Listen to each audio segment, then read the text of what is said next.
नमस्कार दोस्तों, स्वागत है आप सभी का हमारे YouTube channel crack the competition में। आज के इस वीडियो लेक्चर में हम ज्योग्राफी से संबंधित कुछ महत्वपूर्ण क्वेश्चंस आपके साथ डिस्कस करेंगे, जो कि हमारे आने वाले दिल्ली पुलिस कांस्टेबल तथा अन्य सभी एग्जाम्स की दृष्टि से काफ़ी महत्वपूर्ण हैं।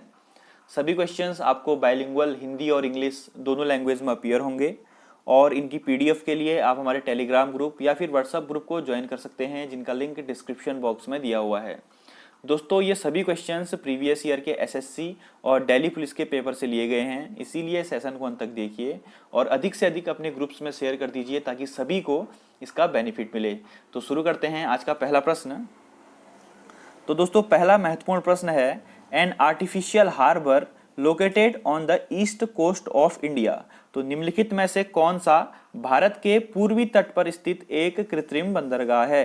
तो दोस्तों, चेन्नई पोर्ट भारत के पूर्वी तट पर स्थित एक कृत्रिम बंदरगाह है, जो कि भारत का सबसे पुराना कृत्रिम बंदरगाह है और ट्रैफिक हैंडल करने की दृष्टि से यह भारत का दूसरा सबसे बड़ा बंदरगाह है, ट्रैफिक हैंडलिंग की दृष्टि से। तो इसका राइट आंसर हो जाएगा ऑप्शन नंबर सी, चेन्नई। अगला प्रश्न है दोस्तों, the Paithan Jayakwadi hydro electric project completed with the help of Japan in on the river. तो पैठन, जिसको कि जायकवाड़ी पनबिजली परियोजना भी बोला जाता है, वह किस नदी पर स्थित है? तो वो है गोदावरी नदी पर स्थित। कौन सी रिवर पर स्थित है दोस्तों? गोदावरी रिवर पर स्थित है और औरंगाबाद डिस्ट्रिक्ट महाराष्ट्र में स्थित है। लोकेशन भी आपसे पूछी जा सकती है। तो औरंगाबाद महाराष्ट्र डिस्ट्रिक्ट, कैपेसिटी है इसकी 12 मेगावाट और इसको कौन से कंट्री की हेल्प से पूरा किया गया? जापान कंट्री की हेल्प से। तो पनबिजली परियोजना, जो भी परियोजनाएं चलती हैं उनसे भी क्वेश्चन पूछे जाते हैं। तो इसका आंसर हो जाएगा option number D, Godavari river. अगला प्रश्न है, the southern most point of peninsular India that is Kanyakumari. तो प्रायद्वीपीय भारत का जो सबसे दक्षिणतम बिंदु है वह कन्याकुमारी है। वह कहां पर स्थित है? दोस्तों, इसमें ऑप्शंस कुछ घुमा के दिए हुए हैं, तो आपको कंफ्यूज नहीं होना है। वह नॉर्थ ऑफ द इक्वेटर, यानी कि जो भूमध्य रेखा है उसके उत्तर में कन्याकुमारी स्थित है। थोड़ा मैप के थ्रू उसको समझ लेते हैं।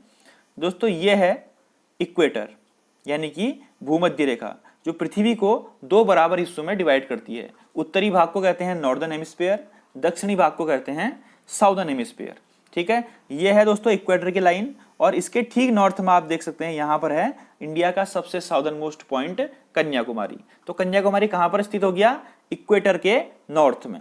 और यह है जो आपको ये लाइन दिख रही है, यह है ट्रॉपिक ऑफ कैंसर, यानी कि कर्क रेखा, जो कि भारत के बीचों बीच से होकर गुजरती है। और कितने राज्यों से होकर गुजरती है, आप उसका आंसर मुझे कमेंट बॉक्स में लिख के बताइए, ठीक है ना, क्योंकि ये क्वेश्चन भी एग्जाम में पूछा जा सकता है। तो अगला प्रश्न है, 3 important rivers of Indian subcontinent have their sources near the Mansarovar lake in the Great Himalayas. These rivers are, तो क्वेश्चन थोड़ा लंबा है। ग्रेट हिमालयन में मानसरोवर झील के पास भारतीय उपमहाद्वीप की 3 महत्वपूर्ण नदियां हैं जो वहां से निकलती हैं। तो ये कौन सी नदियां हैं? दोस्तों, लेक मानसरोवर के पास से निकलती हैं आपकी ब्रह्मपुत्र, इंडस और सतलुज रिवर। यह 3 रिवर कहां से निकलती हैं? हिमालयाज में लेक मानसरोवर के निकट से, मानसरोवर झील के निकट से निकलती हैं। तो इनका उद्गम स्थल है मानसरोवर लेक। इन रिवर्स का नाम क्या है? ब्रह्मपुत्र, इंडस और सतलुज। तीनों इंडियन सब कॉन्टिनेंट की महत्वपूर्ण रिवर्स हैं। तो इसको ध्यान रखेंगे, option number C is right answer. फिर है दोस्तों, which of the following drainage system fall into Bay of Bengal. तो इनमें से कौन सी जो रिवर्स हैं वो बे ऑफ बंगाल में गिरती हैं, बंगाल की खाड़ी में गिरती हैं? तो दोस्तों, इसका आंसर है बोथ ए एंड बी, यानी कि गंगा, ब्रह्मपुत्र, गोदावरी, महानदी, कृष्णा, कावेरी। ये सभी नदियां जो ऑप्शंस ए और बी के अंदर जितनी भी रिवर्स हैं, ये सभी रिवर जो है दोस्तों, इनका ड्रेनेज सिस्टम होता है बे ऑफ बंगाल में, यानी कि बंगाल की खाड़ी में गिर जाती हैं। ठीक है, और इनसे संबंधित सेपरेट वीडियोस में बना चुका हूं, उनको मैं दे दूंगा आपको सजेशन में, आप वहां से उनको देख लीजिए। बंगाल की खाड़ी में गिरने वाली रिवर, ब्रह्मपुत्र रिवर सिस्टम, ये सभी रिवर सिस्टम की मैं वीडियोस बना चुका हूं। तो option number D is right answer. अगला प्रश्न है, विच of the following important reverse of India does not originate from western Ghats. ठीक है, तो भारत में कौन सी महत्वपूर्ण जो रिवर्स हैं वो पश्चिमी घाट से ओरिजिनेट नहीं होती हैं। ध्यान देना, यहाँ पर लिखा है डज नॉट ओरिजिनेट, यानी कि पश्चिमी घाट से उत्पन्न नहीं होती हैं। तो दोस्तों महानदी रिवर जो है वह पश्चिमी घाट से उत्पन्न नहीं होती है। महानदी रिवर का उद्गम स्थल है सिवावा माउंटेन, छत्तीसगढ़। कहाँ पर इसका महानदी का उद्गम स्थल है? सिवावा माउंटेन, छत्तीसगढ़ से निकलती है। और वेस्टर्न घाट से कौन कौन सी नदियां निकलती हैं दोस्तों? कौन कौन सी उनका उद्गम स्थल है वेस्टर्न घाट? तो ध्यान देखिए, गोदावरी, कावेरी, कृष्णा और तुंगभद्रा, ये जो मेन रिवर्स हैं इनका उद्गम स्थल जो होता है वो पश्चिमी घाट से या वेस्टर्न घाट से होता है। तो इतनी बात ध्यान रखेंगे। अगला प्रश्न है, द पेनिन्स और Appalachian and Aravallis are example of. तो पेनिन्स जो है दोस्तों वो यूरोप के पर्वत हैं, अपलाशियन जो है अमेरिका के पर्वत हैं, और अरावली जो है वो भारत की पर्वत श्रृंखला है। तो यह किस प्रकार के माउंटेन है? ठीक है ना। तो दोस्तों ये हैं ओल्ड माउंटेन्स, ये हो गए अब ओल्ड माउंटेन्स। ये उस समय के बने हुए हैं दोस्तों जब इंडियन प्लेट यूरेशियन प्लेट से सेपरेट हो रहा था। ठीक है। और अगर आपसे एग्जाम में पूछा जाता है कि हिमालय किस प्रकार का माउंटेन है, तो हिमालयन जो है दोस्तों वलित पर्वत हैं, फोल्ड माउंटेन्स हैं। ठीक है ना। तो इसको ध्यान रखेंगे। इसका आंसर है option number A, old mountains. अगला प्रश्न है, द स्टडी ऑफ मून। तो चंद्रमा के अध्ययन को क्या कहा जाता है दोस्तों? चंद्रमा की प्रॉपर्टीज का, उसके गुणों का अध्ययन करना सेलेनोलॉजी कहलाता है।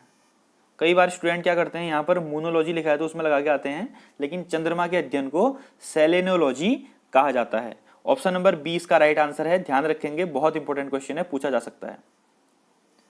दोस्तों अगर आपको वीडियो अच्छी लग रही है तो लाइक कर दो इसको प्लीज। अगला प्रश्न है, economically the most important forest in India. तो आर्थिक रूप से भारत के सबसे महत्वपूर्ण वन कौन सा है? मतलब ऐसे वन जो कि भारत की अर्थव्यवस्था में हेल्प करते हैं, भारत की अर्थव्यवस्था को ग्रो करने में हेल्प करते हैं, तो वह है ट्रॉपिकल डेसिडियस फॉरेस्ट, यानी कि उष्ण कटिबंधीय पर्णपाती वन।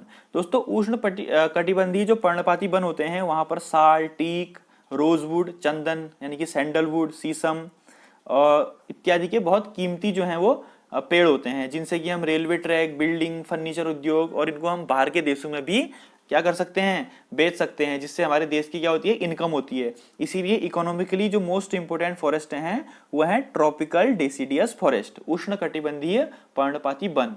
बहुत इंपोर्टेंट क्वेश्चन है, इसको याद रखेंगे। ठीक है, एग्जाम में पूछा जा सकता है 100%। अगला प्रश्न है, the river Godavari is often referred to as Vriddha Ganga because. Godavari नदी को दोस्तों वृद्ध गंगा भी कहा जाता है। तो एक क्वेश्चन तो यहां से बन गया कि किस नदी का उपनाम वृद्ध गंगा है, तो आप बोलोगे गोदावरी नदी का उपनाम वृद्ध गंगा है। इसको वृद्ध गंगा क्यों कहा जाता है? इसका एक प्रोबेबल रीजन क्या है? तो है of its large size and extent among the peninsular reverse, यानी कि इसका बहुत बड़ा साइज है और प्रायद्वीपीय भारत में जो रिवर्स हैं पेनिनसुलर इंडिया के अंदर, उसमें सबसे बड़ी रिवर है और जो इसकी सीमा है वो बहुत ज्यादा है, यानी कि बहुत लार्ज साइज की है, तो इसीलिए इसको वृद्ध गंगा कहा जाता है, यानी कि सबसे बड़ी, सब में बड़ी। Option number B is right answer. दोस्तों ये बहुत इंपॉर्टेंट क्वेश्चन है, इसको ध्यान से सुनिएगा मैं क्या बोलना चाह रहा हूं। On the planet earth most of fresh water exist as ice caps and glaciers. तो इस अर्थ में, इस प्लेनेट अर्थ में, जो हमारा पृथ्वी ग्रह है, इसमें जो फ्रेश वाटर है, जो ताजा पानी है, वो अधिकांश आइस कैप्स या फिर ग्लेशियर्स में पाया जाता है। उसके बाद जो बचा हुआ फ्रेश वाटर है वो कहाँ पाया जाता है? सबसे ज्यादा प्रोपोर्शन में। सबसे ज्यादा तो हमने बोल दिया कि आइस कैप्स और ग्लेशियर्स में पाया जाता है। उसके बाद सबसे ज्यादा कहाँ पाया जाता है? तो वो पाया जाता है दोस्तों ग्राउंड वाटर में, जो भूजल होता है। ठीक है, पृथ्वी के नीचे जो भूजल होता है, जिसको खोद के हैंडपंप या फिर अन्य कुओं के द्वारा निकाला जाता है, तो वहां पर सबसे ज्यादा जो फ्रेश वाटर है, ताजा पानी है, पीने का पानी है, वो एग्जिस्ट करता है। तो इसका राइट आंसर हो जाएगा option number C, exist as ground water.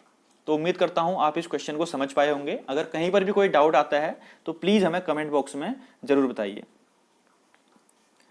अगला प्रश्न है, विच of the following soil has air space and loosely packed.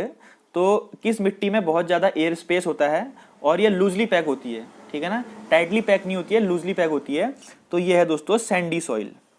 रेतीली मिट्टी जो होती है ना, उनमें बहुत ज्यादा एयर गैप होता है और बहुत ही लूजली पैक्ड होते हैं। इसीलिए क्या होता है कि इसमें पुअर वाटर होल्डिंग कैपेसिटी होती है, यानी कि जो रेतीली मिट्टी होती है, रेगिस्तान की मिट्टी होती है, वाटर को होल्ड नहीं कर पाती है, इसीलिए तो रेगिस्तान में सूखा होता है। तो इसका राइट आंसर क्या हो जाएगा, option number A Sandy oil. दोस्तों उसमें क्या प्रेजेंट होता है, आयरन। आयरन की वजह से तो इसका कलर क्या हो जाता है, रेड हो जाता है, ठीक है ना। अगला महत्वपूर्ण प्रश्न है the water holding capacity is the highest. तो जल धारण क्षमता किसमें सबसे अधिक होती है, तो जो क्लेई सॉइल होती है, यानी कि हिंदी में हम उसको बोलते हैं चिकनी मिट्टी। तो चिकनी मिट्टी के जो कण होते हैं वो बहुत छोटे छोटे होते हैं और आपस में चिपके हुए होते हैं और टाइटली पैक्ड होते हैं, ठीक है ना, टाइटली पैक्ड होते हैं, इसीलिए वाटर होल्डिंग कैपेसिटी बहुत ज्यादा होती है चिकनी मिट्टी में। और जहां पर भी चिकनी मिट्टी होती है, क्लेई सॉइल होती है, वहां पर पानी का कंटेंट उसके आसपास ज्यादा रहता है, क्योंकि ये मिट्टी क्या करती है, पानी को सोख लेती है, वाटर होल्डिंग कैपेसिटी ज्यादा होती है इसमें। तो ये इंपॉर्टेंट क्वेश्चन है, option number B clay soil या फिर चिकनी मिट्टी इसका राइट आंसर है। तो दोस्तों ये थी हमारी आज की वीडियो। अगर आपको क्वेश्चंस अच्छे लगते हैं तो इसको अधिक से अधिक शेयर कर दीजिए। दोस्तों सभी क्वेश्चंस दिल्ली पुलिस के प्रीवियस पेपर और एसएससी के प्रीवियस पेपर से लिए गए हैं, आप चाहें तो पेपर को उठा के देख सकते हैं, इसीलिए ये काफ़ी इंपॉर्टेंट सेशन है। धन्यवाद, जय हिंद, जय Bharat, have a great day.